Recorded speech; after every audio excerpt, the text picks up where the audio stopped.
Well, thanks for joining us. We're certainly keeping you abreast of what's happening with these storms.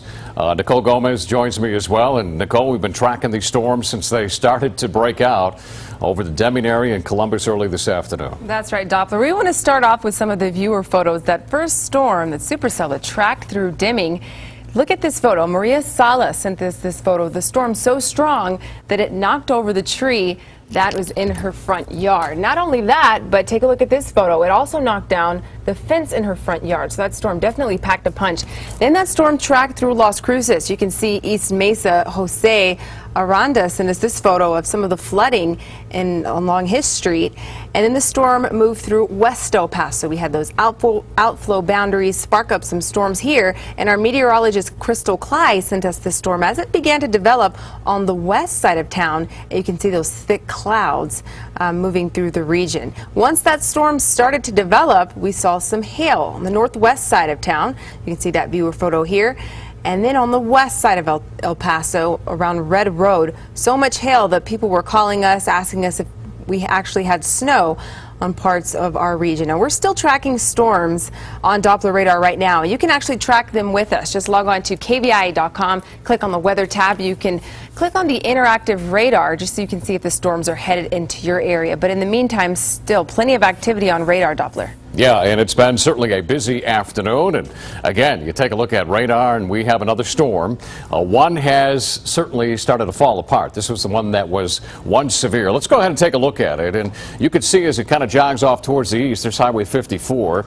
And there's kind of the downtown area. A little bit of light rain perhaps going on there. But this has really kind of shrunk down. We're still getting some rain out of this particular thunderstorm, but certainly not as heavy. We're not getting any hail, any hail cores or hail tracks on it. But again, earlier on this evening, this storm certainly meant some business there. But again, what we're keeping our eye on right now is another one that has been ongoing. This one has just been traveling, taking its sweet old time, moving along Highway 9, the international border. Look at the track of this thing, taking it into Sunland Park and the west side of El Paso. So certainly don't let down your guard. You can kind of look towards the west and see the dark clouds, and this one is dropping some heavy rain. Most of the heaviest activity, though, is staying down in Mexico. You can see all the lightning strikes from this particular storm. So again, it's all tracking right along the international border, and so far the brunt of it is staying south down in the Mexico area. Let's go ahead and take a look at the storm track. Sunland Park, maybe right around 7:12. We're looking at right around Southwest University Park, where I believe they're having a ball game tonight at 7:22 is the time frame on that storm. Again, as we kind of widen things out, you can even see behind this storm, we have yet another one. Southern Luna County, there is a look at Columbus. There is a look at another line of thunderstorms. Again, by the way, these are not severe at the moment. These are just some strong thunderstorms, but you can see how they're moving towards the east and the northeast. Let's take a closer look at this storm just to the west of Columbus. There you folks are.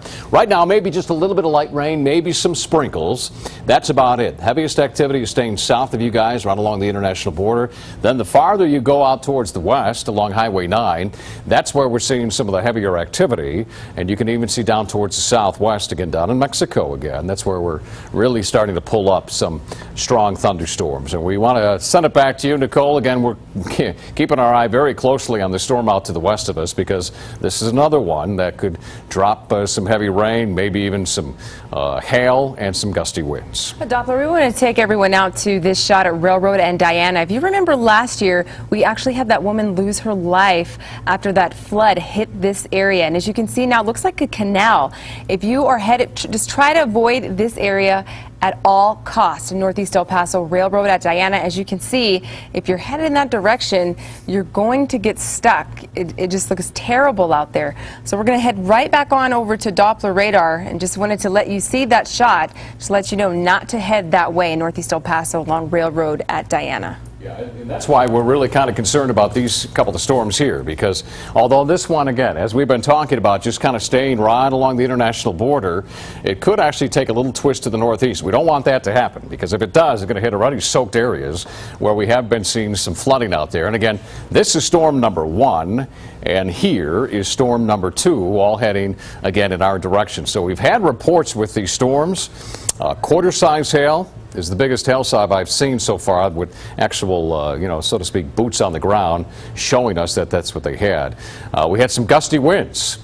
Some wind reports out of Santa Teresa at the National Weather Service. 68-mile-an-hour winds, that's just shy of hurricane-force winds with these thunderstorms. We also had some heavy rainfall reports around town. We've had some rainfall reports of getting close to 3 inches. We had one guy, a ham radio operator, who has a rain gauge, and he said he was pushing a little more than 2.5 inches of rain, and that came really in a pretty short period of time. He also said he had some pea-sized hail. He was located positions out in the northeast, he was saying, in that location. That's where he was seeing, again, some of that hail size. So for the most part, anywhere from pea-sized hail to quarter-size hail.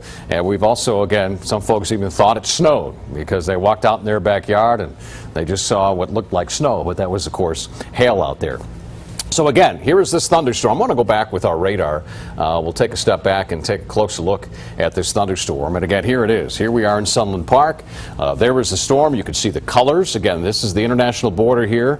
This is southern portions of Doñana County, and this is down in Mexico. This is where we're seeing, again, the strongest cell with that particular thunderstorm. Look at all the lightning out ahead of it as well.